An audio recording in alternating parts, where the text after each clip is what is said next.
Welcome to another edition of Wings Weekly. Jay Kleinknecht here, along with head coach Scott Langer. Coach, thanks for coming on. Last week, after your 603rd win, we talked a little bit about your first win when Robin, one of the fans, asked me to talk to you about that a little bit. And you kind of remembered but weren't sure exactly. That night, I got a message from somebody that watched this show, and I wanted to read what he had to say. I think this is pretty interesting. He said, I believe it was Central Texas out of Waco. And the head coach of the team was Trevor Converse, who was the original coach for the Lone Star team, who we were originally for the Lone Star team. And Smack was the assistant coach the year prior. Converse bailed because he didn't think that we were going to get purchased and moved in time to start the year. Smack stuck with us and put on practices in a mall rink in Grapevine, Texas, with us not having any idea what was going to happen. Somehow the team was purchased and moved, and Smack walked into the locker room and said, the team was sold. Be in Santa Fe by Wednesday. Here's the address. That's how it all started. So I'm not 99% right. So I'm 99% sure win one was versus Central Texas. Happened in Santa Fe, New Mexico. We split, lost game one and game two. He said they didn't even know if they had billets or if the address was a real hockey rink. But that's a pretty cool story, I thought. You know who that's from, right? No. Anthony Bone. Oh, yeah. Well, he was part of that move, that's for sure. And I did tell them to make sure they found a way to Santa Fe, New Mexico. And then when the players came in, they had to meet at the arena at 6 o'clock.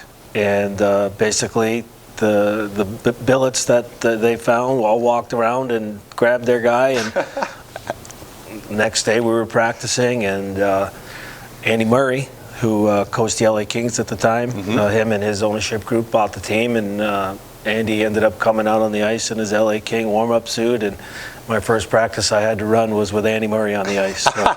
No pressure.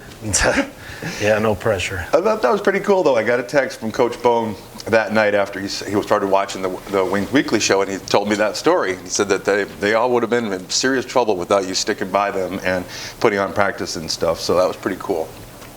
That was win one. There you go. Obviously, no games in the Central this week, so the standings haven't changed any. You still have Aberdeen on top with Minot in second, then Bismarck, Austin, St. Cloud, and the Wilderness. Coach, an extra week here. What's the work week look like?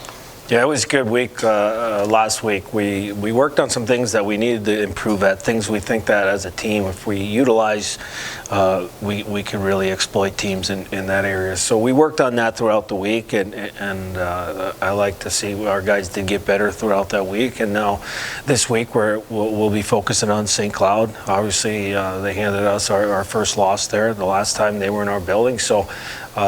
They're a tough defensive team that basically just sits back and waits and tries to win games by a close score. So we're going to have a good week of practice, and we're going to have to be ready for them.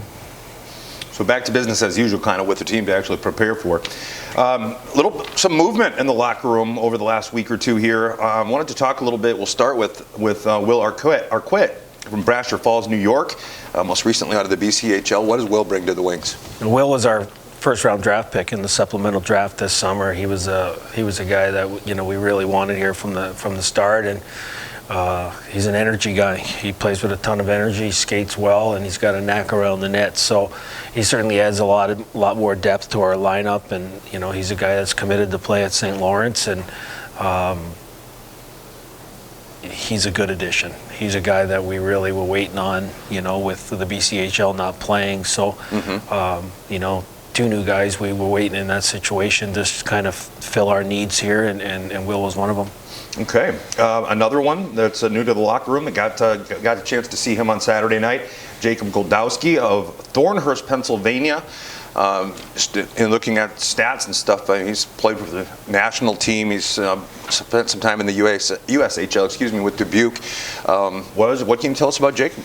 Well, he's a big body guy that controls pucks down low, and he's been around the game for a while. So he brings a sense of maturity to our locker room that understands the right way to prepare, and he acts accordingly on that bench. He says the right things, and obviously throwing him in the mix last week is a bit unfair just because he just came from Dubuque where they play a completely different style. So these 2 weeks for him are big weeks.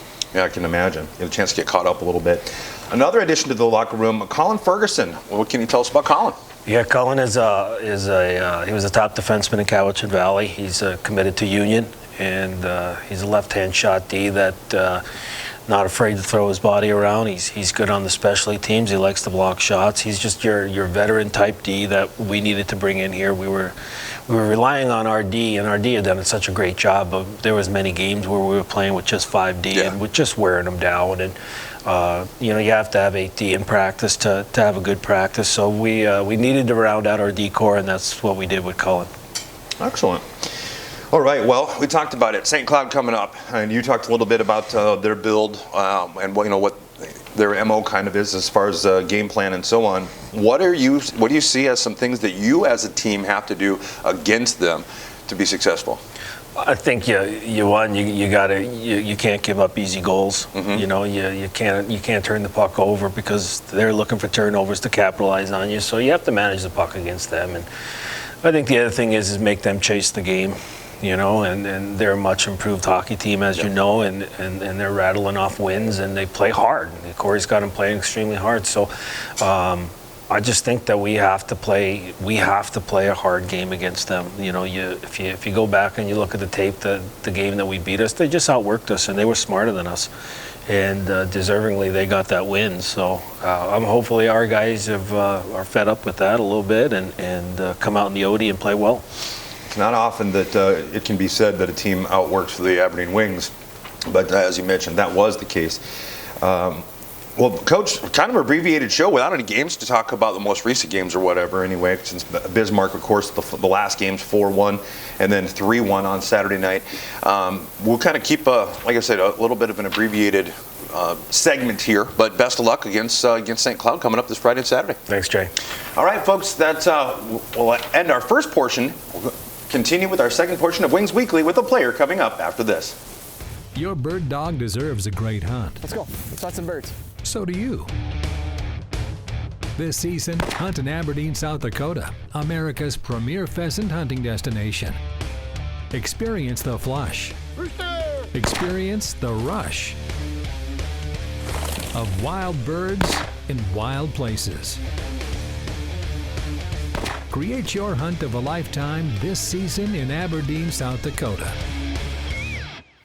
All right, we continue on with our second portion of Wings Weekly. As always, we have not always, sometimes we have a coach, but this time, of course, we have a player joining us, and it's Trevor Russell from Old Hickory, Tennessee. Trevor, thanks so much for coming on. No problem. All right, well, I wanted to start with, I always like to talk to the leadership group, the guys with the letters on their sweaters, and, you were one of the most recent, I guess, to get the A on your sweater with the core at the beginning of the season, and you being added. How did that go? Did they pull you in the office and say, hey, we've been watching you and we think you deserve this? Were you surprised at all? And then also I wanted to ask what it means to you to be able to, to have that A on there and be a leader, a recognized leader, I guess, because, obviously there's other ways of leading, but what does that all mean to you? It feels good to have a letter, just to be trusted by the coaching staff and by the guys in the locker room. Just big role to fill. Yeah. Well, yeah, and you're a veteran. You're here, so the leadership part of your duties, I guess, probably started at the beginning of the year, too. It's not, as if it just now you flip a switch and all of a sudden you become that, huh? Yeah, just it started at the beginning, just took a little bit to get the A. Right on. Excellent. Well, congratulations on that, by the way. Also, most recent news, your commitment to Michigan Tech. Congratulations on that, too. Thank you. How did that all go? Were you able to get a visit? I know Michigan, as far as COVID stuff, travel and everything's a little tricky. Were you able to get a visit in? Wasn't able to get a visit yet, but April, once the NCAA clears all their regulations with COVID, so. Gotcha. April. So how did that all go about? Did you talk to Coach Langer and so on? I know he's pretty good about, trying to make sure that guys are going to the right places. Yeah, for sure. Langer was big on Michigan Tech. The coaching staff there is great. Big-time hockey school, long tradition of winning. So it was a pretty easy choice. Yeah. Well, good. And again, congratulations. I always like to talk to the guys about the hockey history, how you got started, at what age, and and then also like what might be a favorite memory of your years in hockey so far. I got started playing probably was 7 or 8. My best friend actually in elementary school, he played hockey. I went and watched one of his games, and my next birthday party was at an ice skating rink. And then I started probably a year after that, and like really I'd played down because I was so bad. So I played against kids that were younger than me, but then it took off after that. Well, it's a little bit of a later start than a lot. Yeah, it is. I mean, five years old roughly is when they start playing organized, but a lot of the guys start skating earlier than that. That's cool. Kind of a cool story though, of how you were introduced to the sport and everything. How about your family? Talk a little bit about them. My younger sister plays hockey. Okay. She got started because I played. She also played every other sport that I played too. Just an athlete. Neither of my parents played hockey. I was the first person in my family to play hockey. Dad, just grown up in Nashville. Mom, also from Nashville. Okay. So very cool. Well, you guys got to give a shout out to the hockey moms. I do that every show because they have their hands full running players around from rink to rink and making sure that meals are cooked and so on. Oh, okay. Defenseman. At what point did you say, okay, this is a good fit for me? Or did somebody have a role in that? Maybe they said, hey, you know what? You're a blue line guy. I know, I don't remember. Yeah. I think I just started playing defense and that's just what it was. Never tried playing forward. Never, huh? Okay. Well, and Coach Langer just mentioned, that the D-Corps has had to work pretty hard, being kind of banged up and stuff, and having fewer guys than normal and so on. You guys you've seen a lot of ice time. Oh yeah, definitely. Feeling it, so kind of nice to get that week off, I suppose, and it is, and get rested a bit. All right, how about any hobbies that you have away from the rink? What do you like to do? Big golfer in the summer. Yeah? A lot of golf, swim, because we got a pool at the house, just hang out with friends. Excellent. Let's see, I wanted to ask you a little bit about the locker room chemistry. Every year, the Wings fans look forward to the Christmas video. Yeah. And you guys seem to have a lot of fun putting it together.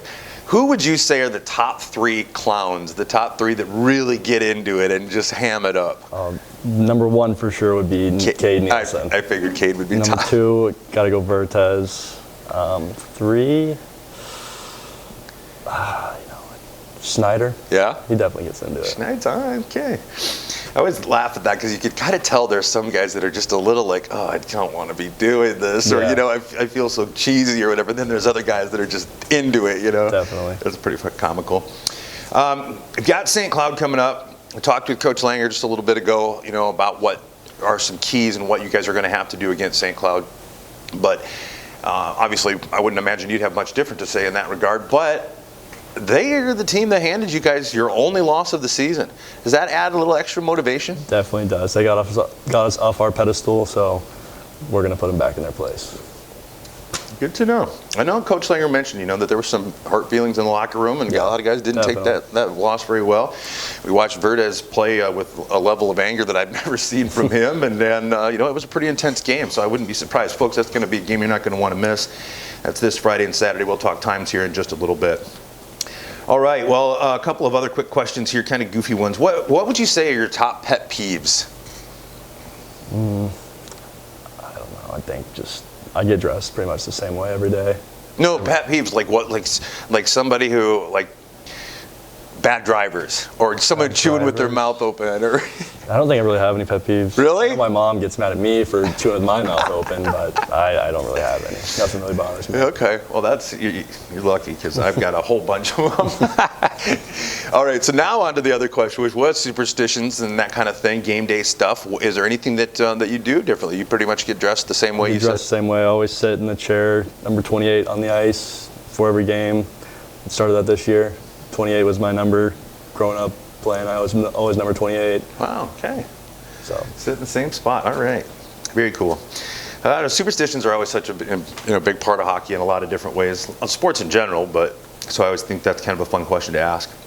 How about, would you rather always be 10 minutes late or always 20 minutes early? 20 minutes early. Yeah? Never can be late. Like that. Punctuality. Would you rather be completely insane and know that you're insane, or completely insane and think that you're sane? Completely insane and know that I'm insane. Okay. Definitely know I'm insane. You don't want that the thought bliss. That I could be. Yeah. There you go. Good stuff. All right. Well, I tell you what, I don't have a whole heck of a lot else for you here, Trevor. I do appreciate you coming on, though. Always great for a chance for fans to see a little bit more about the players and about their home life, what they like to do, and all that kind of stuff. Sure. And again, congratulations on the Michigan Tech commitment. That's Thank awesome. And looking forward to St. Cloud coming up. All right. Speaking of St. Cloud, the 15th and 16th here at the ODI Center. 15th is a new home date. St. Cloud is a new home opponent for both games, Friday and Saturday.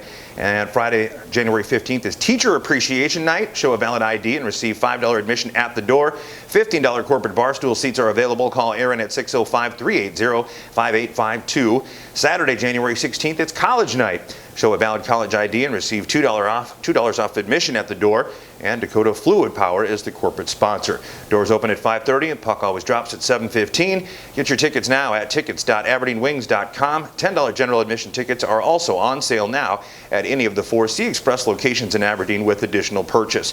Corporate night sponsorships are available for home games throughout the 2020-2021 season. Call Aaron at 605-380-5852 for more information. Don't forget, Wings Weekly is now on a podcast. Is a podcast. Find the audio for this season's episodes on Spotify, Stitcher, or iHeartRadio. And for all the latest news and information on the Wings, visit aberdeenwings.com or follow us on Facebook, Twitter, and on Instagram. Another reminder, Friday and Saturday, January 22nd and 23rd versus Fairbanks in Marshall, Minnesota. That's coming up January 22nd and 23rd. Then a home game against Minot on Wednesday, the 27th. That game was originally scheduled for Tuesday, February 3rd. So the schedule continues to kind of move and evolve. But we'll keep you up to date on the Wings website and social media as much as possible. Once again, Trevor Russell, thanks for coming on. I appreciate it. Thanks for having me. All right. And folks, that'll pretty much wrap up this week's Wings Weekly.